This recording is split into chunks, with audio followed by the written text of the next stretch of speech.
Welcome back to Tailored Talks. I am Brad. And I'm Will. And we have a new addition to the OMJ team today. We have Miss Ericka, off camera, but on the mic, and going to keep Will and I in line. Yes, we need it. I bet. Sorry, Colin. We had to... Colin 2.0. Colin 2.0. Yes, that's right. Happy 250. Absolutely. So for those, we just celebrated 250 years, July 4th. What do we have on the wrist today? So I've got an early 90s Hamilton masterpiece. Quite lovely piece. And Hamilton, of course, originally being an American watchmaker. I was also, for today, I've got a 80s Hamilton day date. There we are. On the wrist today. Double trouble. I'm anti-American over here with my Rotary from 1930s, which is a British brand. Oh. So sorry, I missed the How theme about on that. that? We will be talking We a will be little talking British later. style today. And with that, yes, with that, we'll have to remember, make sure we get Erica's wrist check always. Always. And yeah, where'd you get that? I actually got it in Portobello in a little alley, a little watchmaker. This is the Very best. vintage. They had Cartiers and all of the Rolexes with the, what is it, pearl, mother of pearl faces. And diamonds, So yes. everything. Yeah. These are the best watch stories. Portobello Road. Yeah, these are the best watch Mark stories. So today we're bringing you Well-Dressed America. This is the history of fashion and style in America. This will be very hard to do in one episode, especially Will and I love a good rabbit hole, so Erica's gonna keep us moving. But something that we're very passionate about, obviously, as a fashion brand, but also something we may dive deeper into. This is something, if anybody's ever checked out Acquired, other podcasts out there that really do deep dives, we love that. Those inspire us, and we would love to do that on the fashion side of things. Definitely. Yeah, we'll try and not be too esoteric. Yes, keep us on point, Ericka.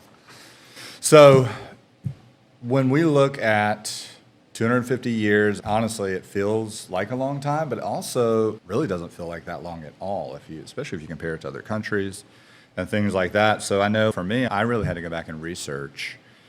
And you're looking at things like 1776 is the official American independence, but there was no shopping mall, right?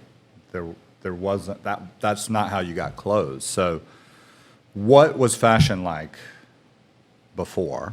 What was it like before 1776 and then 1776 after the Revolution? For me, at least, as a student of history, it harkens back to, obviously, to Great Britain and other countries like France that had a lot of influence from a fashion perspective, a lot of imported fabrics, imported textiles, et cetera. And really at that time, London, in a lot of ways, dictated the fashion of the day, if you will. But in saying that, that was early in our history. From there was more of a democratization of style, right? And eventually leading to whether it be the American department store, as we know that model today, and the shifts therein, as well as haberdasheries and custom tailoring and bespoke tailoring, and then, of course, ready-wear or made-to-measure, and then fast fashion. Sure. So that kind of runs the gambit. But definitely early on, it was more of a formal take on dress. And I think, too, you get to a point, and we'll see this throughout fashion in the American history, is we've succeeded from British control, and fashion evolves to be anti what was, right? It becomes fashion politically, where simple clothing becomes more patriotic. You're looking at how can we dress completely different. When you think about, even from the fashion choices of the soldiers in the fight for independence, you've got the British in these very put together, bright red uniform. and American farmers and The redcoats are coming. That's right. And the American farmers, it's just whatever they can scrounge together.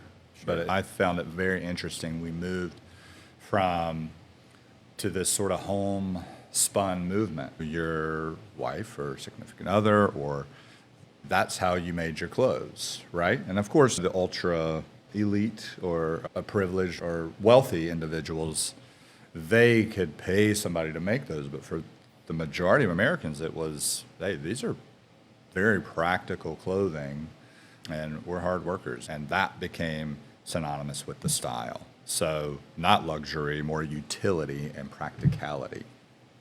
And so I think sorry, Brad, I think you'll find that fashion as a political statement is the common thread in your conversation. So what you're talking about, this homespun versus imported fabrics, is a political statement that you can wear. So I think that might be a theme. I think it's definitely been a theme, for sure. And we'll even get into it, it's always this tug and pull of what everybody's doing, what nobody's doing, right? How do we go against the grain? How do we go with the grain? So it's very interesting. That really leads us into the early 1800s and Will's perhaps first love in fashion. 1818, Brooks Brothers. Brooks Brothers. Quite a story there. Again, I'll hit on the democratization of fashion or men's style. Really, it wasn't until Brooks Brothers that Americans were able to find, say, a suit that they could wear not only to church, but they could wear daily. It didn't necessarily have to be custom. They were really known for a style that had a softer shoulder, something that really would fit the modern man at the time, with a few tweaks there in between, so less custom, more either ready-wear or made to measure. And this helped a lot of, like, even from 1818 on, whether it was World War I or even World War II, a lot of these GIs and so forth, they were coming back to America after serving their country and looking for jobs elsewhere, different industries and so forth. And a lot of these industries would call for dress, right? Proper dress. And it was just out of reach for a lot of individuals. So I really credit Brooks Brothers for rewriting or righting the ship and guiding us into more of an approach that was less inclusive or less exclusive and more inclusive, I should say, rather. And from there, it spawned a number of brands. When I think of Brooks Brothers too, a lot of people might not realize, but the Civil War. So Brooks Brothers was the official clothier for the Union troops. So Ulysses S. Grant was fighting in a Brooks Brothers uniform. They were later referred to as shoddy at the time. Apparently, they were poorly made. But this sort of marked a period, though, in our Brothers history. uniform division. Indeed. But this sort of marks a period in our history where Brooks Brothers took note of where they could go post-Civil War, what they could offer up to any individual. So there's that inclusive, exclusive. Abraham Lincoln famously was a Brooks Brothers guy. I think many of the presidents. In fact, Abraham Lincoln actually was assassinated in a Brooks Brothers overcoat. There we go. Just really interesting, from Teddy Roosevelt, the Rough Riders, and then on up through today. They've dressed 40 of the last 45 presidents. And in one of the last presidential debates, the opponents were both wearing Brooks Brothers ties. Incredible. Incredible. So, pretty wild. And did you know that John E. Brooks applied the button-down collar to dress shirts after seeing them on English polo players? So true. We've got OCBD, the Oxford cloth button-down in 1896. There we go. It became the defining American shirt collar. Totally. And the love of any male fashion blogger over the last 20 years. Indeed. And still very much in fashion today. Would you say that Brooks Brothers is the original quiet luxury brand? Yeah, I would even argue the birth of American fashion. Sure. Okay. So I think all of those, yeah. Now we're department store era, right? The industrialization of clothing, the Industrial Revolution, mass production. We're looking at a country that for many years, this is where clothing was made. For a long time, that was a huge industry in America. Sadly, is not today, but clothing manufacturing became a huge industry for America, and I think with Brooks Brothers leading that charge. I look at, from there, we go into like other brands that were in this 1800s era. We're looking at Abercrombie, Sure. famously not the Abercrombie today, 2 blocks over. 1892, I believe. They've gone the full gauntlet, right? But this was more outdoor wear, Sure. hunting, and famously worn by Teddy Roosevelt. We have Levi's during this time come along. L.L.Bean, great book bags. Never heard of them? We've got Woolrich, Pendleton, Red Wing. So we're looking at railroad workers. We're looking at the Ivy League man, right? This is synonymous with this era. And that takes us really into the early 1900s. And that's, to me, this is where I look at the birth of the modern country as we know it, right? This is the Great Gatsby. This is pre-World War I. This is, we're mass manufacturing, but this is the full uniform. This is New York, right? This is skyscrapers. This is Wall Street. So this early 1900s, and I look at that as where things really start to move in a way where just how people dress just becomes so important. Sure, and there's so much influence from abroad, right? So many, obviously, immigrants at the time coming to this country for the first time and invoking sort of their own sort of take on fashion or on style. I think of Jacoby Press with J Press, right? And Latvian-born, comes to the United States, has an interest in tailoring, and from there is able to start his own business, which is still very much in business today, Yep. led by Jack Carlson. And it also is one of those heritage brands, very similar to Brooks Brothers in the sense that they've dressed anyone from Cary Grant to Frank Sinatra to Will Jones. well, that too, but and they've got all these interesting sort of hallmarks that dictate their take rather on OCBD, the Oxford cloth button down with a flap on the front breast pocket and so forth. So I just find that so interesting that a lot of these brands have been able to stand the test of time and weather these sort of often, frustrating at times waters from a retail standpoint or with the model changing. Look, as a brand that's been in business for 13 years, it is really hard to be in business for a decade, much less 2 decades, much less a century, much less 2 centuries, right?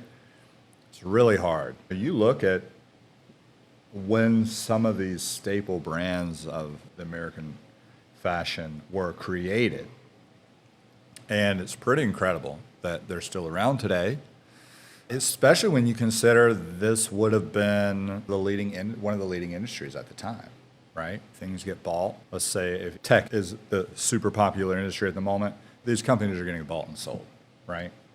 So to have a history of brands like we do, I think I found that pretty fascinating in my research. Yes, certainly. And to piggyback on what I was saying earlier as well, they've stood the test of time.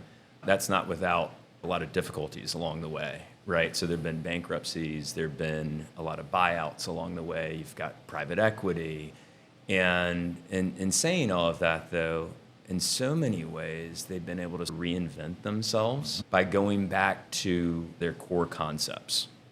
And I think that just really speaks volumes. I agree.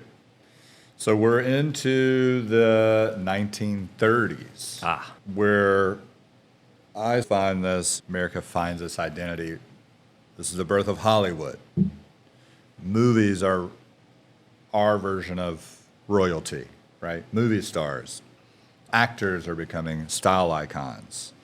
And I think this is where I feel like style becomes synonymous with, it's not just, hey, I'm in a uniform. Now it's, hey, I'm being looked at as a symbol of this person has great style.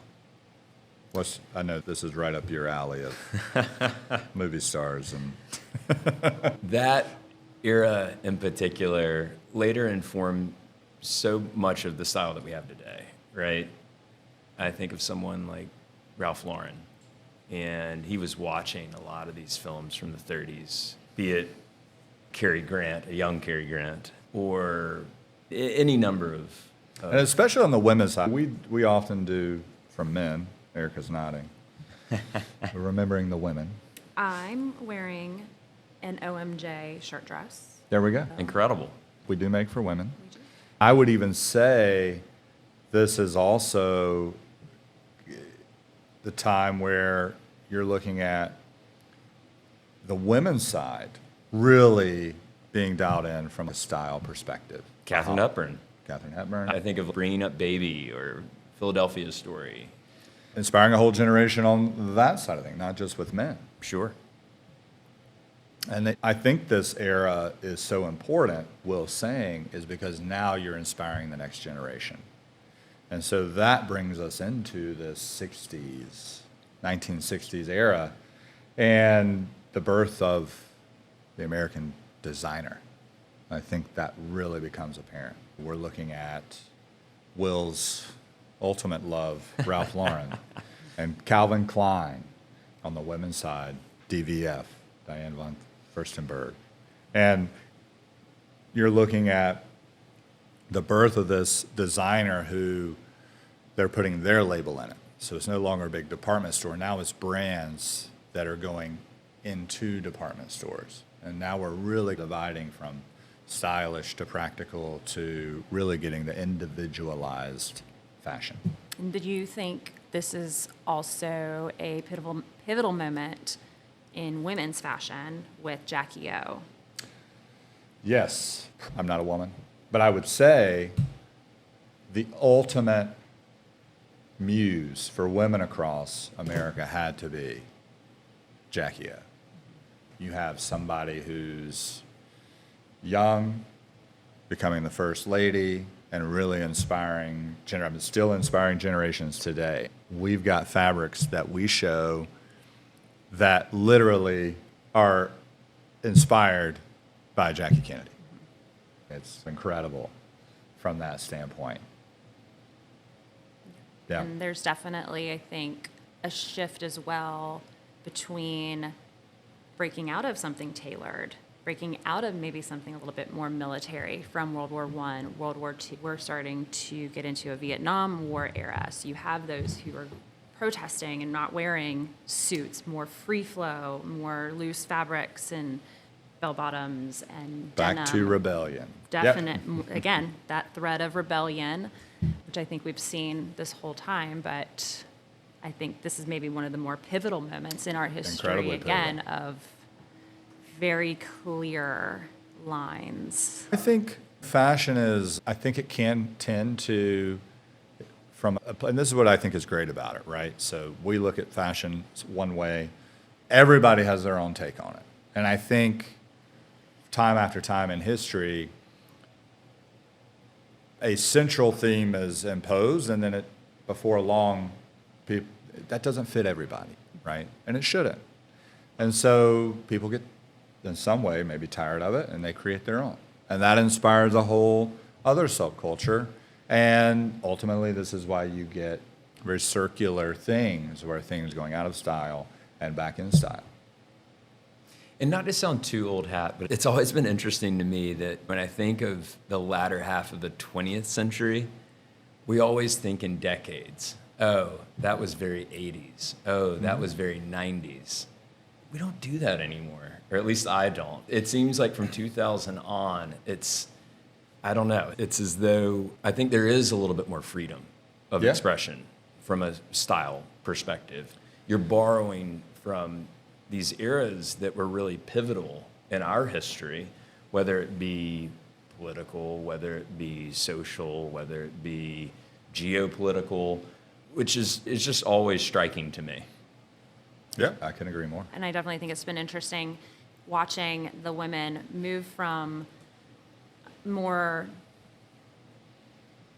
homespun dresses into wearing suiting, wearing a pencil skirt with a jacket, whether that came from a military uniform to when they had to take and cover the jobs while the soldiers were away, and almost, especially the dress pant, when women were able to break out of the skirt and the dresses and start wearing pants. And I know it's really hard to find a well-fitting pant, even now. So I think that's just really interesting watching that shift. And we can go ahead and just skip the early 2000s and those low-rise jeans. We're going to pretend those never existed. Yeah. But I think to the circular motion of what you're talking about, everybody takes what they like and everybody leaves behind maybe the less desirable Sure. fashion of that era or that decade. Yeah, we could break down each of these decades for sure. I The agree. edit continuum. I agree. From our timeline, right? So we're in the 1980s, and this is where your things are shifting again, especially for men. Right now, fashion is now becoming a symbol of power and wealth. Think of Wall Street, and from an economic time period, this was a crucial time period of economic growth for the country. What movie character comes to mind when you think of the 80s suit? I've said it before, but Gordon Gekko. Gordon Gekko, for sure. Greed is good. Greed is good. The Wall Street power suit, right? Chalky pinstripes. Chalky pinstripe. Double-breasted. And it Winchester. How are the shoulders? very wide. You know, it's interesting because I think fit was not necessarily even a factor. It was the cloth. It was the price tag, the label. And it's so interesting as things are overarching and then fine-tuned. It was truly the symbol of, hey, this is power or greed or wealth or whichever way you look at it, but it's still surface level. I brought this label, that means I'm this. Sure. There was this sort of excess is paramount. Remember, is it more 80s or 90s that women started wearing shorts, like the dress shorts, to the Yeah. office with their blaze I think that's probably a great segue to the 90s. to the 90s? I mean, you're really getting a little more streetwear, hip-hop, minimalism. I think coming out of the 80s and dressing up in a suit, I think in the 90s you really see that starting to shift. And I think you're starting to see things are more accessible for a larger audience, right? So people are able to make better decisions. There's more TV channels. There's more TV shows. This is an era where you can find your place without just where you live, perhaps, your We've got neighborhood. catalogs, mail Yes. order. The department stores are still going strong as the anchors, but now, The birth of the mall. yeah. We could do a whole episode on 5-part series. this, and the Gastonia Eastridge Mall, perhaps, too. Deserves its own episode. Days of yore. Yes. No, I think that's late 80s into the early 90s. The mall was everything. And with that, you've got a hangout spot, and you've got people of all walks that are there, and they're finding their department store that they relate to. I think, yeah. Yes, certainly, and a real melting pot of styles, of people, of perspectives. I think specifically in coming out of the 80s, rather, I believe it was 1985, the birth of Tommy Hilfiger, and how much he was such a sort of a scion for street culture or hip hop, and how that sort of bled into whether it was Michael Jordan's endorsement of Nike over Adidas at the time, which was very controversial. And so there were these signifiers of you fit in, right? If you had a pair of Air Jordans. Or you fit in if you had a Tommy Hilfiger jean jacket. It was almost like there was this... Especially in certain cultures. Indeed. Yeah. And almost as though there was a club aspect to it, but not a physical one, right? And I was certainly a part of it. And As were you. so in the 80s, Troop Beverly Hills, lives in my mind. Don't even get me started. I think that's one of the few movies where they show custom tailoring What movie? on screen.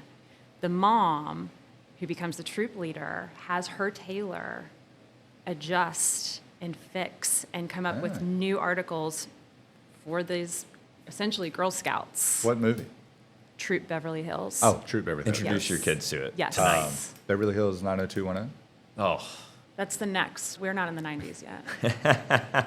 But that's one movie that comes to mind as well. Yeah. Just seeing it come to fruition, the requests, and we want this, and uniforms are not individuality, and this is how we stay within the lines, but we blur them a little.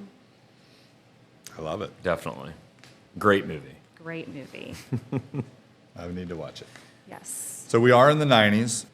Again, this is really the rise of the streetwear. Some brands could read off. Thought this was interesting. Of course, Tommy Hilfiger. Fubu, who can forget? Oh, Fubu. Fubu, Sean John. This is when Supreme was born. Marc Jacobs. A lot of brands that still exist today. It's also interesting, the style icons. You're going from 80s, you're looking at Richard Gere and Grace Jones or Princess Diana, right? And now in the 90s, you're looking at Tupac and Kate Moss.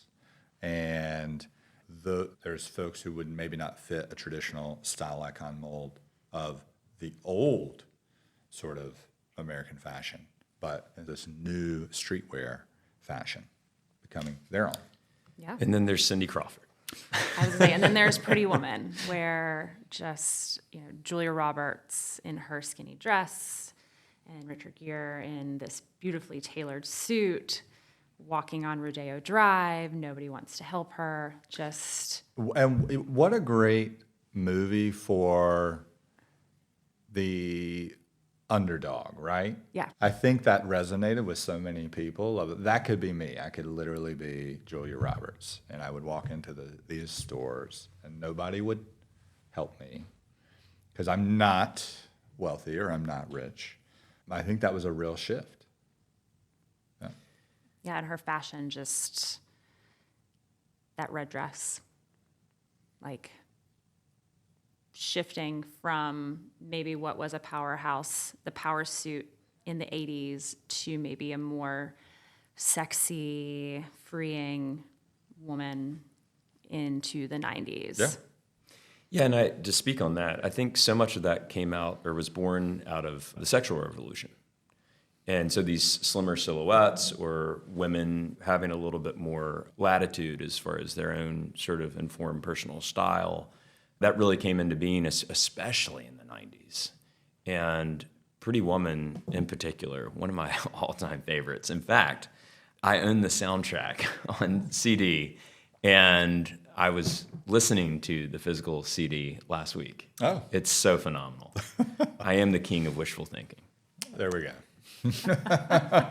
So that does lead us to the 2000s. We won't per Ericka. Please don't. talk We can about skip. early 2000s. But Let's get that. you The know, what decade? I think we all were in high school in the early 2000s. Thriving. There we go. It was like the rise of Abercrombie in my mind. That's I hope Abercrombie where we were renewed. kinda going. Sure. And I look at the 2000s, and this holds a super special place, I think, for all of us, but especially for me. This is what inspired Felipe and I to start OMJ, and that was really to encapsulate what we were inspired by. Some brands during this time, you're looking at like the rise of J. Crew. Of course, Gap was very influential during this time. Banana Republic. These are brands that sort of had been around, and now we're getting big I can remember a different rendition of Brooks Brothers, right? So that had kind of come back and was very popular. But for us, and I was being right in the thick of it, it was this renewed sense of craftsmanship really started turning. Made in USA had a huge renaissance. We were right in the thick of that, and I think that was like, if that had not been going on at that time, I don't think we would have created this, because that is what inspired us. Hey, we can create something too. And the early Old Mason jar was all 100% made in USA. And that was such a tight window for us to have created this that if we were too early or too late, we probably never would have. And we look at that late 2010s, or sorry, late 2000s and early 2010s and the rise of that, which also led to custom clothing. Ah, that old thing. That mid-2010s was the absolute start of this sort of custom clothing renaissance, back to slow fashion, this idea of buying fewer but better things, this idea of, hey, love the brand on that, but how about no brand? How about no label? How about no character on my polo? Sure. How about I make it well and it's made for me and it fits great and I can add my own touches? And I think that kind of leads us to like where we are today. Yeah, and I'll say I'm impressed, frankly, of OMJ standing the last 13 years, because from where I sit, 2010, 2013, that's the rise of the blogger. That's the rise of the influencer. This is the rise of fast fashion for me in the truest sense. 100%. And moving into 2019, 2020, all of a sudden there's Amazon drops, or Anthropologie gets what used to be the department stores would get their allotment for the season. And once that size is gone, it's gone. But now there's new drops every week, new product. The sales racks are full, but they're full of viscose and Yes. polyester Yes. and acrylic. So I think moving through 2020, now to 2026, we are seeing that shift again back to more natural fibers, materials, a desire to dress, I'm not going to say better, but more intentional. Like even when leggings were at peak, I feel like leggings are moving, they're gone. It's a super casual thing that you perhaps only wear at home. Sure. The brands are coming out, when I think of Aloe, Yeah. coming out with a wide leg tailored pant, Lululemon with their ABC pant for men. Like, I think that there's a desire, but not necessarily in a fabric that's Right. natural. I know that I do. I want linen, I want cotton, I want silks. I want to be able to breathe and not feel like I'm in a sweaty armor of clothing. Yeah. And that's where I think education, scholarship surrounding all of this is so key. Just to better inform yourselves. And again, I've said this a trillion times over, not to evangelize, but if you're going to do anything, read up on the fabrics you're wearing. Because 99% of the time, even those athletic shorts you're wearing are nothing but, and for me at least, it's a major heat conductor. So you're not necessarily doing yourselves any favors. And don't shy away from wool. We tell guys that all the time. Is literally where we started in 1776. It was wool and cotton. And that's how they made clothes. Sure. And that's still the best way to make clothes today. We can add a touch of the modern, a little touch, 1, 2, 3% of maybe some higher end materials that can make the garment a little more comfortable. but you still need that garment to be primarily natural fibers. Natural fibers, yeah. And I'll tell this story. The original old mason jar. We're following this timeline, right? And if anything, I would say Felipe and I have always been. We always have tried to. You can never look forward on the trends, right? But we have made sort of educated guesses where we think things are going, and a lot of this is either just our own gut feeling or what we kind of see through our lens, right, and our experience. And I've told Will's heard this story. I may have even told it on this podcast, but we started as a off-the-rack, very casual clothing company, which was as of the times, right? 2010s, where this is 2012, 13. American craftsmanship, made in America. And then saw this writing on the wall of this individualization and this slow fashion, this buying fewer, better things. Of course, we see this rise of this influencer with social media, but we're great at seeing things that are, hey, this doesn't have legs because they haven't put in the work, right? Dozens of guys who wanted to be an influencer but had no experience in the fashion world, right? They wear a couple things, people tell them they look good, they want to be an influencer, right? We knew this stuff would not last, and there are very few influencers today, right? But anyways, I tell this story. I remember talking with Felipe and saying, hey, I think we really need to get into the custom clothing side. I really think that's where this industry is going, and maybe not for everybody, but for a small brand in Charlotte, North Carolina, who looks at, I'm a finance guy, so margin is important, right? And I'm looking at this and I find this thing that we can really be different and we can make ourselves a little more unique. And I can remember we had gone to the Biltmore for New Year's Eve, and Felipe, my wife, Hannah, and I were riding home. And I just had this overwhelming conviction, we've got to do custom clothing. And I'm telling them, I'm in the back seat, I'm literally posting a New Year's Day post, or as we're driving home from the mountains, and I'm like, we've got to get into custom. And they were vehemently against it. No. What? No, absolutely not. And I'm like, that's where we got to do it. We have to do it. We have to focus on that. And we did. And Look at we're you here now. today. Indeed.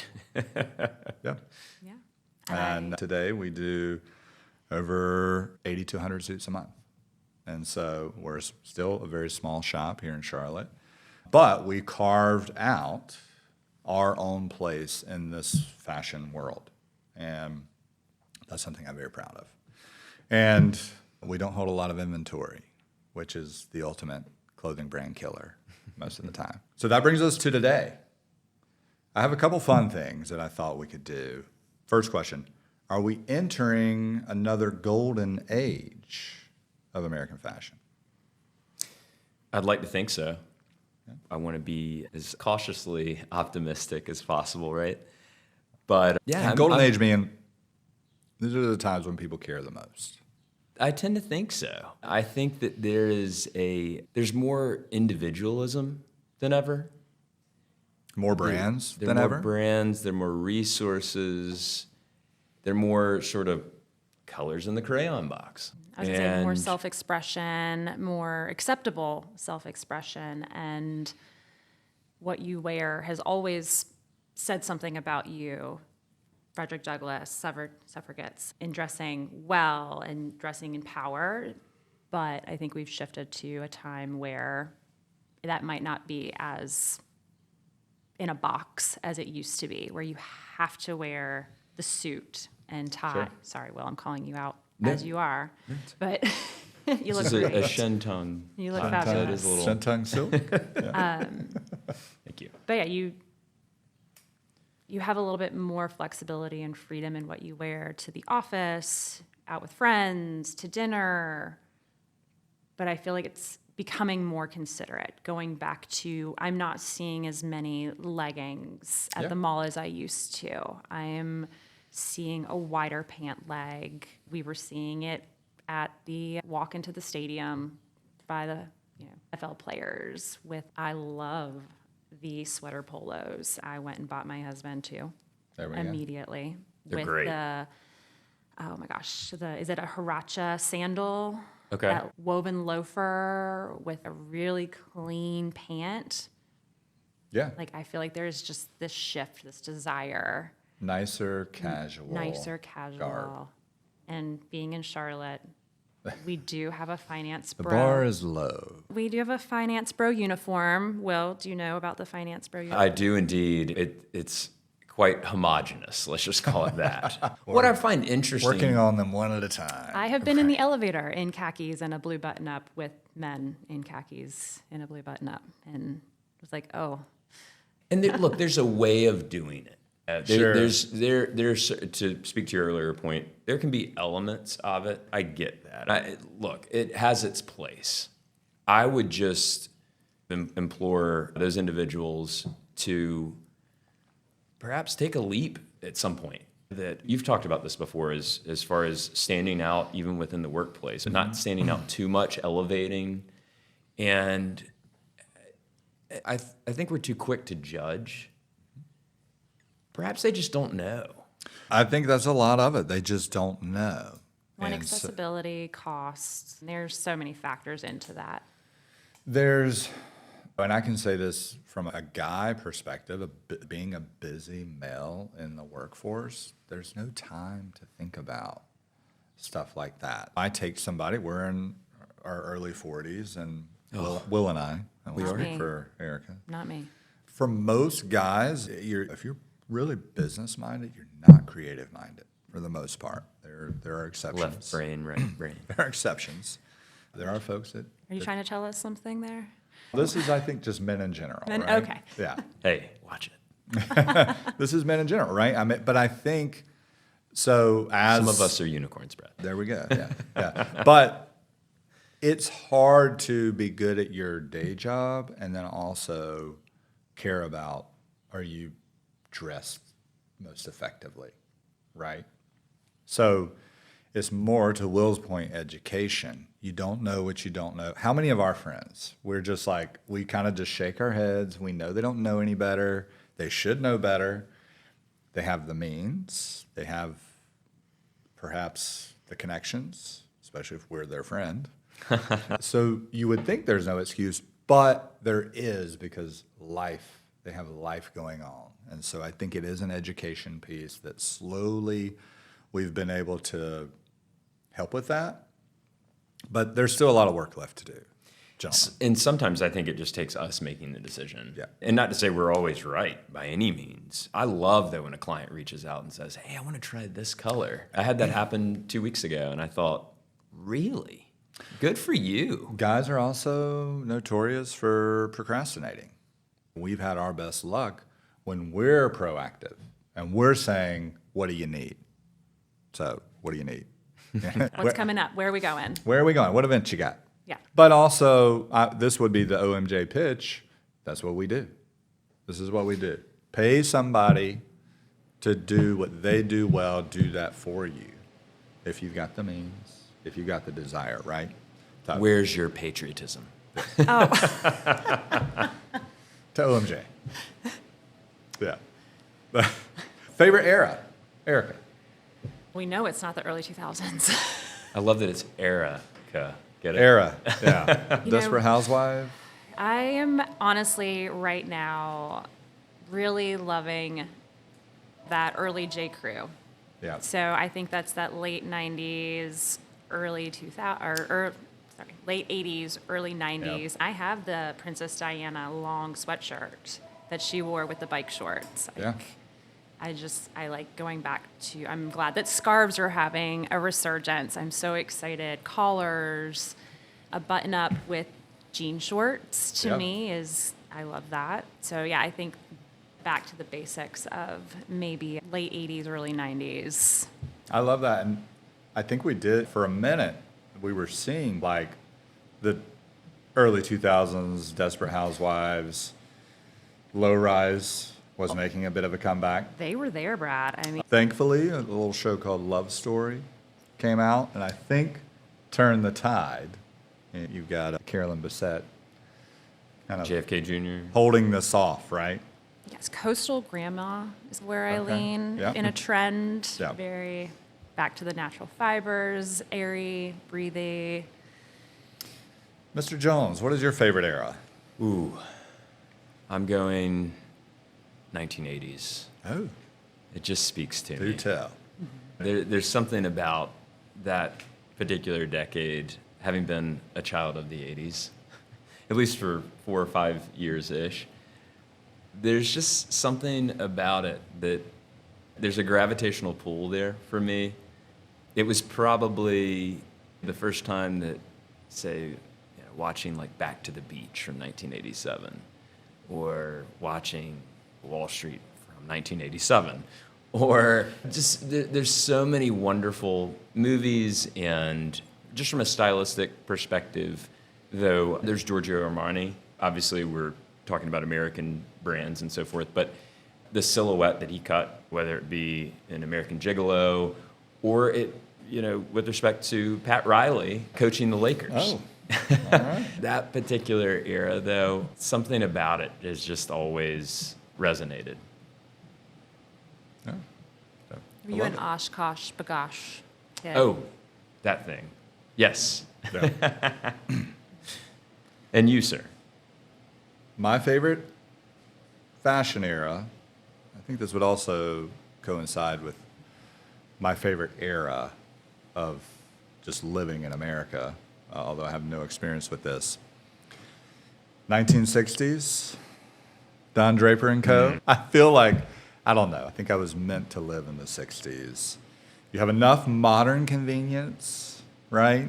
So we do have air conditioning, we do have telephones, we do have things like that, but it was just such a simpler time.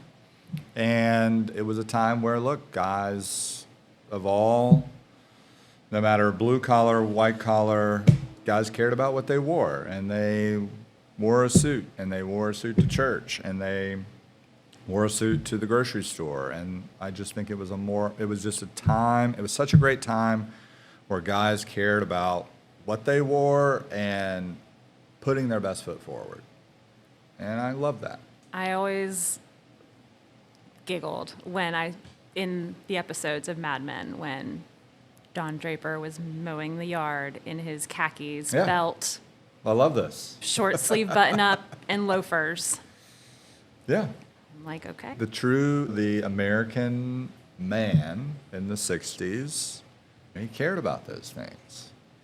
Definitely, and I still think what goes around comes around, because out of World War II, a lot of these guys, and when they were stationed abroad, they were taking in a lot of those nuances from a style perspective and really creating their own. I think of a lot of those gentlemen as really pioneering that era's style. Yeah. And all I can say about it is bring back the boozy lunch. I would say the bar behind you is And the cigarettes. The cigarettes. And the cigarette case. Life expectancy has gone The up monogram lighter. quite a bit. Sterling Since then. Cooper and Partners would be very impressed with what you've got OJ, here. Sterling Cooper Draper Price collaboration. Bring back the narrow lapel. Yeah. Our store was inspired by mid-century modern era. All right, last question. Most important American brand. Eric. I am leaning towards an L.L.Bean. Oh, I love this. Yeah. Yes. From their outerwear to their bags, I think they are accessible, approachable, and have really stood the test of time. I would agree. As would my book bag from high school. Fantastic. I still have one Yep. Yes. with my initials. With my of course. initials as well. Yes. And who can forget that eggplant purple? That was literally a color. Yep. I always laughed at that. What about you? So This answer is about as easy as proposing to my wife. It's got to be Ralph Lauren. Yeah. Yeah. And specifically Polo by Ralph Lauren. Ah. No one does it like Ralph. And I still pinch myself and also kick myself. He was on the beach in Jamaica down from me, 4 years ago, and I should have spoken to him. I did not. You never want to be disappointed by your heroes. I overheard his conversation. I was not disappointed. He is Ralph Lauren. I love it. And I you, love Brad. And you, Brad? I would go with Brooks Brothers, I believe. Yeah, a storied history of really bringing fashion, I think, to me, that's where it starts. And even tying it in back to OMJ, selfishly as I do, our first factory was owned by Brooks Brothers. Garland, North Carolina. This is where Brooks Brothers was Golden made. Fleece. This is where Brooks Brothers was made. This is where every made in America brand that was worth anything. Well, this is a big place where it was made. Without them, we wouldn't be here today either, likely. And without them, we wouldn't have Ralph Lauren either. True. Same. Very true. All right. Again, we did it somehow, but I think this would be great to dive into. We'll see as time permits. Could really go down a rabbit hole with each of these eras, with each of these brands. If anybody would like us to dive deeper in any of them, let us know. We are looking for a sponsor. So, yeah. But that's the podcast today, guys. So remember, subscribe, ask us questions, right? We'll do a mailbag and a few more episodes, and those are always fun. Indeed. Yeah. Thank you. And closing thought, I had written down, American fashion has never been about telling people who they should be. It's about giving people the freedom to decide who they want to become. There we go. Thank you, guys. Thank you.